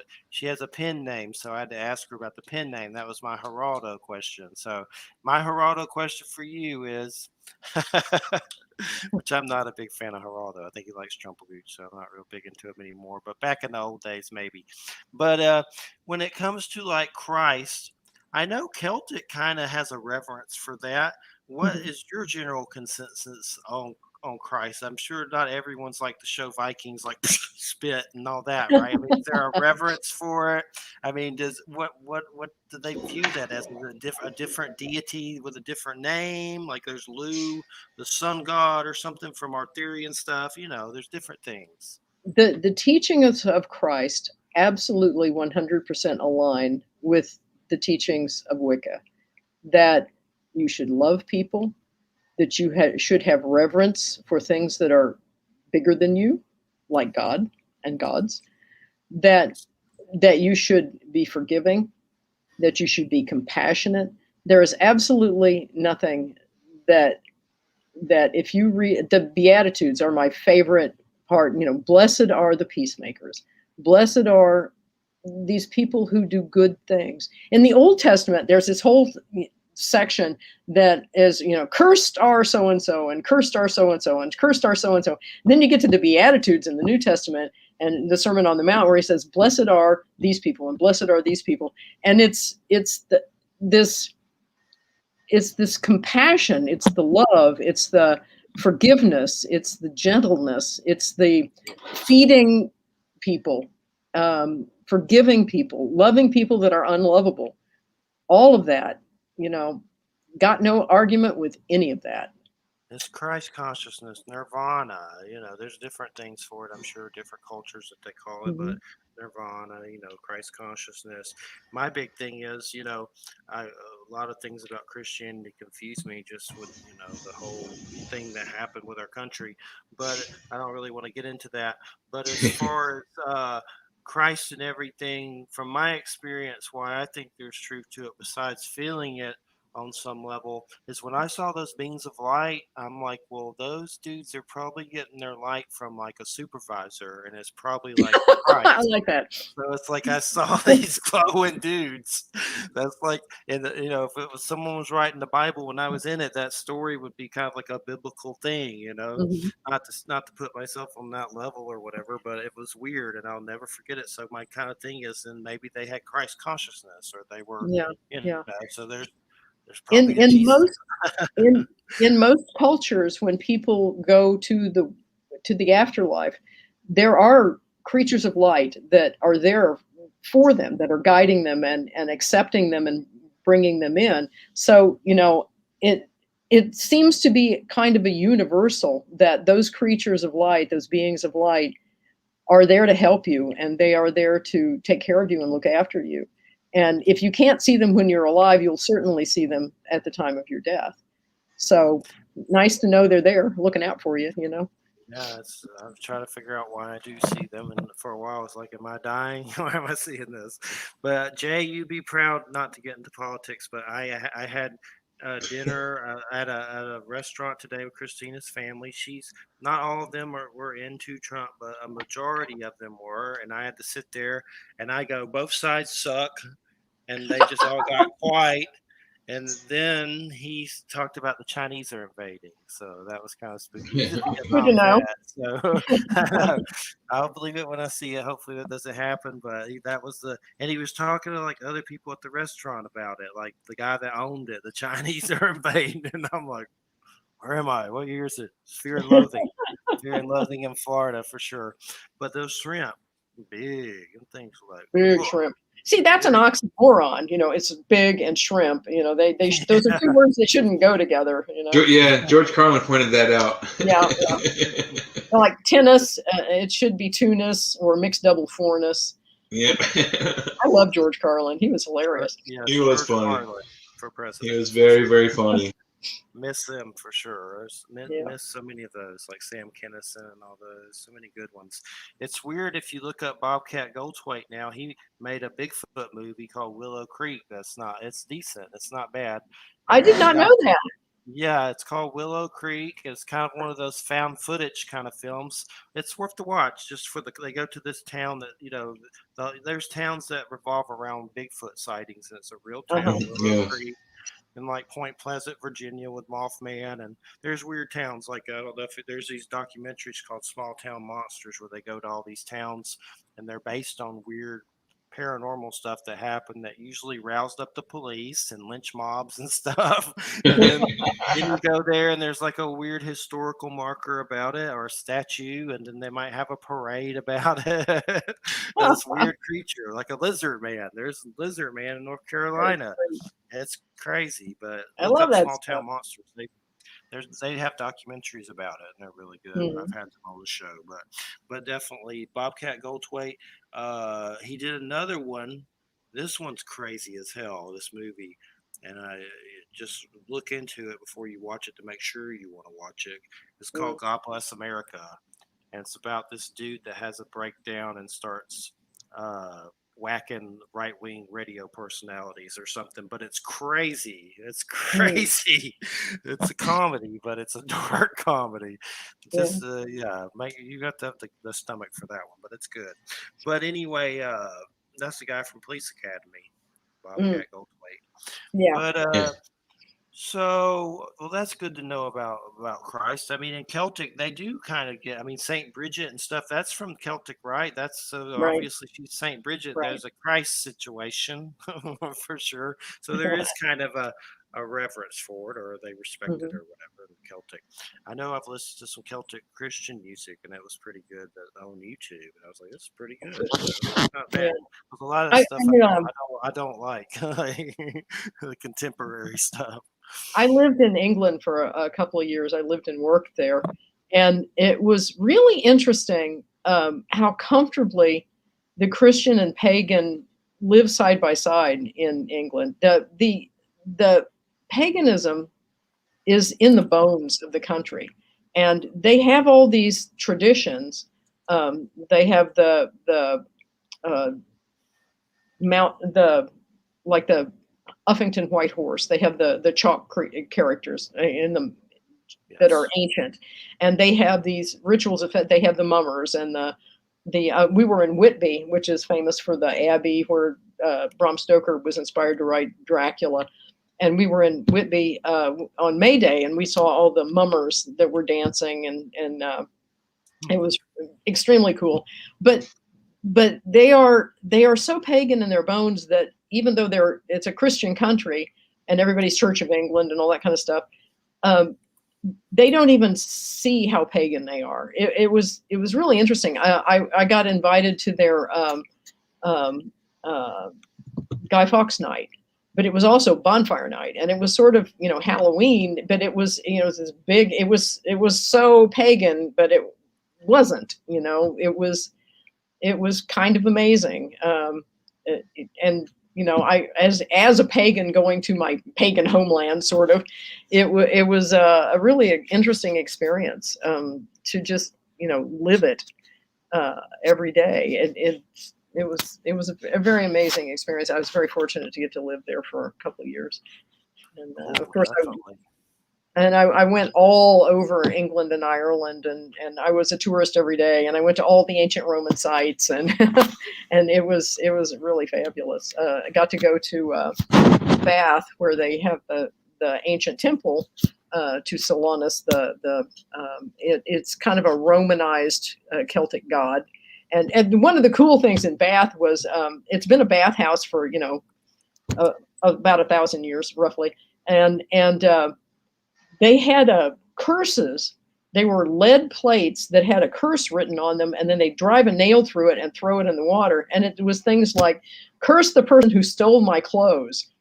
So, so if I don't know who it is that stole my clothes while I was in the bathhouse, but I cursed them, and here's the lead plate to prove it. And it was kind of hilarious. I don't know whether it worked or not, but I thought it was funny. Just real quick, there's a movie I saw that had that town from Stoker. It was an Irish movie. It had Irish budget funding. It was called Boys from County Hell. It's on Shutter. Excuse me. Oh, It's a vampire horror movie, but it took place in that little town, and there's a bar and stuff, and it revolved around that town or whatever. But That's fun. and the vampire woke up from a field or something. It was pretty good, not bad. Better than most horror movies, that's for sure. A lot of them were That's trash, but it was worth watching. Uh, that I know Dacre Stoker is an author who is a blood descendant of Bram Stoker, and he has a oh, really? vampire book that's supposed to be pretty good. They're turning into a movie that's about, yeah, look at his Dacre Stoker, Dacre Stoker, and he's Hmm. got a few. So, but there's a newer one that I know is about him meeting Dracula, Bram actually meeting Dracula in this tower. And the whole book's about that. And they're supposed to, it's kind of like a prequel, maybe, or something. But I know they're making a movie about it at some Oh, point. that's fun. There's all, there's also a movie I think Viggo Mortensen's still got to be in it called The Demeter about that ship ride with Dracula to London. The whole thing's about the Oh, wow. I ship ride. love Vigo. Vigo is Yeah, like, oh, he's my man. I I'm love hoping him. he's still. I hope he's still in it. I saw that, but it could have changed. Yeah. Yeah, I'll look it up real quick. I like him too. One He's a good actor. one of the things I've been doing recently is I've been working as an editor for a friend of mine, Dennis Young, who writes books, and he just he thought he was going to write a standalone book, and it's called Bloodlines, and it's about a girl who becomes a 16-year-old vampire during World War II. She's in England during the Blitz, and he ended up, and I'm credited as the editor on that book, and um, interestingly, the character had other ideas about that being a standalone book. So he now has, he's going to be releasing, I think next month, another book called Julia, and it's a sequel that he didn't mean to write, and now he's got a third book that seems to be demanding to be written. So we'll see what it's called. I think it's called Princess of Darkness, although that may change. But yeah, and usually he writes military science fiction, but he's been writing this vampire series that he never meant to write. It just made him do it. So He made the classic writer's mistake. He titled his first book plural, and it had to turn into more. yeah, there you go. There you go. Now, I unfortunately, Gingerbread House, it's demanding a sequel, and I don't want to write it, but I'm going to have to write it because Mm. it said so. Books take on lives of their own. You can't resist them. That movie, that movie that I was talking about, The Last Voyage of the Demeter. I'm not Uh-huh. sure if Vigo's in it anymore, but it's by Andrew Dahl. He did that Scary Stories to Tell in the Dark and some other stuff, but in Troll Hunter. But it's called The Last Voyage of the Demeter, and they say Vigo may star in it. They asked him, but I don't think they ever said any more about it. But that's the name of Mm, it, Last Voyage of the Demeter. it Let's see. sounds Hopefully he's in fabulous. it still. Yeah, it'll be a It good sounds one. They're great. supposed to be doing some new Nosferatu movies. The guy that did The Witch, that weird movie that was pretty good, and he did Yeah. The Lighthouse. He's supposed to do a new Nosferatu, and then there's supposed to be another Nosferatu with Doug Jones, the guy that plays Abe Sapien and Hellboy and stuff, where he's Nosferatu. So hopefully those come out. I'm looking forward to those. I like that stuff for sure. Yeah. But Yeah. Those are Bloodlines, great. Bloodlines was the book you were talking about. Your friend did Yeah. in your bio. Cool. I'll have to look those up for sure. Yeah.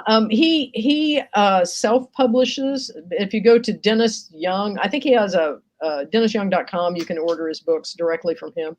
But he does a lot of conventions, and so last year was pretty rough on him because so many of the cons got canceled. Yeah. And but hopefully, I think even Kansas City Comic-Con has been canceled this year. It's all going to be virtual, and that's too bad. But cons are starting to open up again, and I love going to cons. I think they're great fun. My husband and I actually did a paper at the American Society of Quality back when I had a real career before I stopped having that career and did other things. We went to Disneyland, and then because my company was paying for me to be at this meeting, we had to move to a cheaper hotel because we wanted to stay an extra day to go to Harry Potter World, and we were at a hotel where they were having a zombie convention. It Okay. a horror and zombie convention. And there was a poor family that was there from Europe, had no idea what was going on. And it was so great. After all that Disneyland sweetness and light, to be surrounded by zombies is great. And they had this big flashing street sign that said, danger zombie crossing. And they had taken over this entire bar down the street. And it was fabulous. It was so great. And all the people were in costume, and it was fabulous. And then we went to Harry Potter World the next day, and it was just great. We had a Nice. wonderful time. Sounds like a fun time for sure. I'd like to go to some horror conventions. I've never been to one, but they seem like they'd be fun. Hang out with some Bruce Campbell and stuff like that. I'd like to do that. Oh yeah, Anytime is fun when you can hang out with people of a like mindset as you. I mean, my thing is Star Trek and Star Wars conventions, and it's the same thing. It started out in the '70s, and we can really actually thank books. There were book conventions back in the early '70s and early late '60s and what have you, and the market for those were starting to die out. So Star Trek had just been picked up, even though it was only 79 episodes, had been picked up for syndication, so you could get it in reruns for the next several decades. So because of that and the book conventions, Gene Roddenberry get on in that. He started those 1 or 2 or 3 first 4 conventions of Star Trek. Without that, we wouldn't be having this whole. Everything has a convention. Doesn't matter what it is. I mean, name a hobby. There's a convention. You can go anywhere in the country for that. Yeah, and I think it's great. And I just want to say, props to you guys. I have to say, when I found on Facebook, I found the Church of Mabus. I have to say, I felt like I had found my people, because this is my tribe. You like all of these crazy, things that I love. I just think it's great. And so, yeah.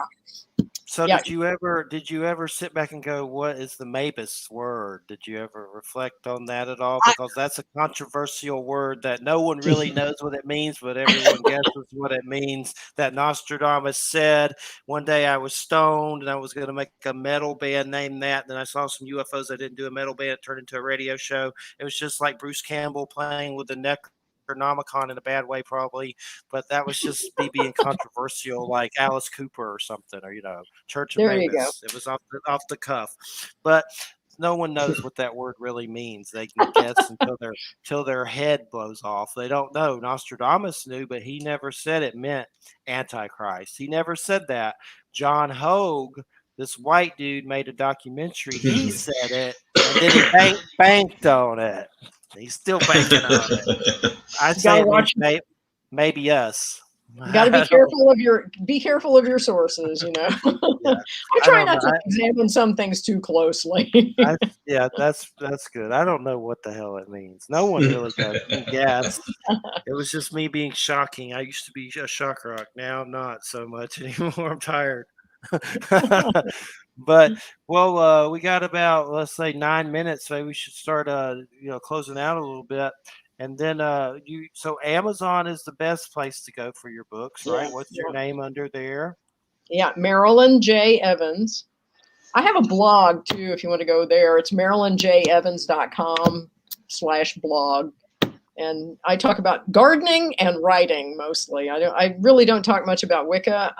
That's something that's I've been thinking about doing a blogs about witchcraft and religion and polytheism and all that kind of stuff, but I'm lazy and I'd rather be gardening and writing novels. So I don't even teach anymore, although I might be persuaded if I once had students after a Wicca 101 class that they wouldn't leave, and they ended up becoming a teaching coven because they wouldn't leave my living room. There were like 4 of them, and they wouldn't go home until I promised I'd teach them. So, I can be strong-armed, but but mostly I'm lazy and I don't want to, so there's that. Well, you're retired now, right? Is that what you said? Yep. So enjoy it.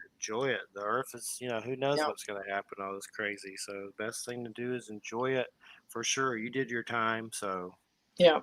Slack away. Yeah. For sure. But you're still doing creative stuff, so that's good. You're doing this and raising consciousness. That's what this is about, and that helps.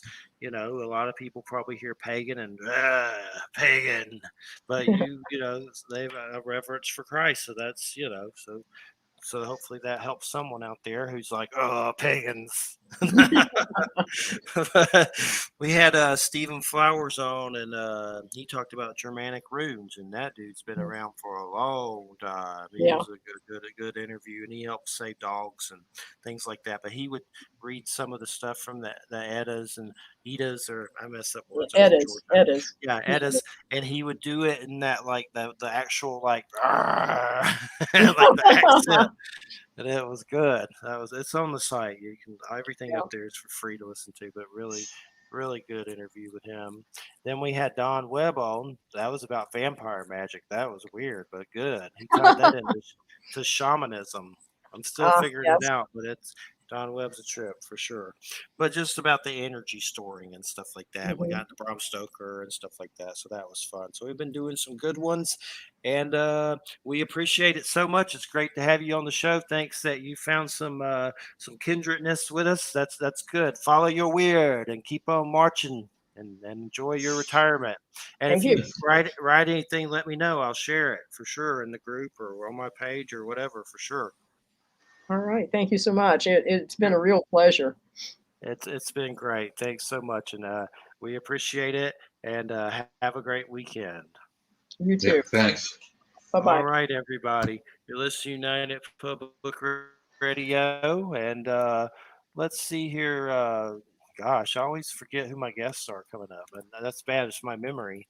But no, I know who it is now because I made the page, and I need to make Jerry Avalos's page, and I forgot to do that. I made the other person's page. The next guest, till wait, let me make sure it's the right date and everything. No, this guy's the 28th. Till James Glenn, stuntman, actor, and fight choreographer and novelist. And this dude's been in all kinds of stuff. Spencer for Hire, uh, Oh wow. Guiding Light, published in Weird Tales. He put out a new book, A Weird Western, A Cowboy in Carpathia, that just won some Pulp Factory Award. But that'll be a good one. That's coming up after Jerry. Jerry will be our next guest. I got to put his page up. Jerry Avalos. That's a friend of mine that's been around for a while. So who knows? He asked what we're going to talk about. I was like, I don't know. We're going to free ball it. So just be ready. Who knows what we're going to talk about? But Yeah. and then the other guy, you'll be here for this dude too, right? Till James Glenn, stunt man, actor. Wait, he was in Showtime. Something about Showtime, including Citizen Toxie. That's like some weird Toxic Avenger movie. Those are weird as hell. Street Fighter, some web series. So we'll have a good time. He's known as the urban swashbuckler. I don't know Oh, what cool. I don't know what that's about. He's a swashbuckler. So that'll be a good one for sure. And well, we got about 5 minutes, and let's see what's going on with Star Trek. Did you see Picard the first season? It was okay. I wouldn't say it was the best thing Yeah, ever, but I mean, it wasn't terrible or anything. I I'm watched it. hoping It that didn't suck, but it didn't wow me either. Yeah. I'm hoping with Q it picks up the pace. It's got to. Bring some life back into it. Yeah. His episodes sometimes were good, sometimes they sucked in the original series. So it all Yeah, depends on how he acts, how he takes the character, and how they write him. They they could ruin it. You never know.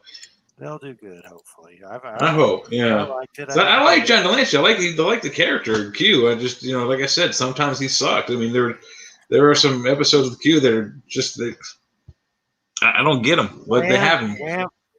Wham doesn't like him at all. She don't even like to watch him any of the episodes with him in it. I don't know why, but He to each introduced their own. he introduced them to the best bad guy as the Borg. He took them there, so that's kind of cool. There is a novel about Q, a Star Trek called something. There's one, but I'd like to get the book. There's some fiction book with Q in it. There's a few, I think, but wait, what are those? I'm looking them up real quick. I wouldn't mind getting some Star Trek Q ones and reading them. Here's one with him in it a lot. Uh, the Q Continuum, book 3 of 3, Q Strike, Gregory I Cox. have some of Greg those. Or I had Cox. some of those before my book got thrown away. Oh no, I might get them one year. Perhaps we'll see. I have so many books I'm supposed to be reading, so probably won't. But maybe one year. There's Q with a puppy. Q with a puppy? That's an acronym. That's got to be a Voyager story. Maybe so. So he was in Voyager too. Yeah, he was. Yeah, sometimes. Okay, there's some weird picture of him with it's like a hologram. That one's weird with like asteroids. That one's kind of creepy. He's tripped, but do they ever have any of his other family on there? Like, are there he has other people in his race? They're all like weird tricksters. I don't think the only other time you see another Q is once or twice on. Yeah, no, he has a kid later on Voyager, I think, like a young Q tries to train with the crew. Okay, cool. Yeah, I'll have to check it out. I've seen some of the Q episodes, but not all of them for sure. Uh, Hopefully it's good in Picard. I know. I think I have a season to watch of what Discovery I haven't seen yet. There's a season that I haven't watched yet. and there should be two and a third one coming out later this year, I think. Yeah, I'm behind on that one. I think. And I know there's a Strange Worlds that's supposed to be coming. It's another Star Trek. They're probably going to overmilk Star Trek. Hopefully, it's not too much Star Trek. I think those are already out. Those are just like little shorts, like little 3 or 8 minute shorts. There was some weird cartoon too that was kind of like a. I don't know if it was any good. I didn't watch it, but there was some Star Trek Yeah, cartoon. that's out already too. What is that called? Below Decks. They tried to It's Rick called and Star Morty. Trek Below Decks. It's like animated, like what happened on the Enterprise Below Decks. Yeah, I don't know if you've seen Solar Opposites on Hulu. That's a weird cartoon from the Rick and Morty guy. But these alien kids keep real humans in this giant like hamster cage in their room and make them do Oh, sounds like Fantastic Planet. like Mad Max stuff. Yeah, Fantastic Planet. I've heard of that. I've probably yeah. So these blue giants use humans as like pets and slaves. It's Oh, really weird. that's that weird cartoon. That's really weird. Yeah, Yeah, that's a good one for sure. I've seen that. yeah. It's not like And the one human slave pet steals one of their learning devices and takes it back to a den of humans, and they all start getting smarter, quicker, faster. Yeah, it's a yeah. strange one. Rene Laloux is the director on that one. I wonder if he's got anything else. I've seen it. He's also partly responsible for the movie Gandahar, which was also very trippy. Here's this one. I've seen. Here it is right here. I've seen that one. I have it somewhere. That Gandahar and the one you're talking, the Fantastic. Yeah, I like weird cartoons like Ralph Bakshi and all that stuff. The weird Lord of the Rings and all that stuff. The you should Hobbit probably check cartoon. out Invincible on Amazon Prime. Then it's got it's really bad stories, but bad I superheroes saw crushing it. people's skulls and stuff. It's I really saw. gory. I saw the first season of it. It's not bad. It's got Good. some good actors in it. Seth Yeah, Rogen's a Cyclops alien in it. is he? So yeah, it's by the guy that did Walking Dead comic book, Robert Kirkland. Uh, Robert Kirkland's doing what is it? Robert Zelaney Amber or something like that series that has Merlin and stuff. They're doing a show of that, which Huh. I have those books, so I never read them. It's like a giant one that's like 4 phone books of those stories I bought. I never got around to reading it, but I know Merlin and stuff's in it, so hopefully it's good. Yeah. But I'll check it out. I know Kirkman did a movie, I mean, a comic called Outcast that was really, Brett Spiner was in it, and it came on Cinemax, so I think it got canceled. It was about these people getting possessed in this town. Brett Spiner was like the main fallen angel, but it was crazy as Well, hell. But I think they yeah, I haven't heard of that one. it's called Outcast. But that Brett Spiner, who was he again in Star Trek? He He was was Data. He was yeah, the android Data, that's who I thought. I was just making sure. My and head then he's the my head gets Doctor Oak on the Independence movies too. Doctor. Oh, okay. Yeah, All he's the right, weird long-haired doctor on Independence Day and Independence Day too. all right, everybody. Well, I got to close out. It's JoJo time. So his show's up next. Joe Montado. Thanks, Marilyn. Thanks, Jay. Thanks, Super JoJo. And I hope everybody has a good weekend. Good Good night. night. Bye. Bye bye. Take care. And I'm gonna see if there's a meeting tomorrow. I'll be there. I know you're moving, Jay, but I'll tell you if anything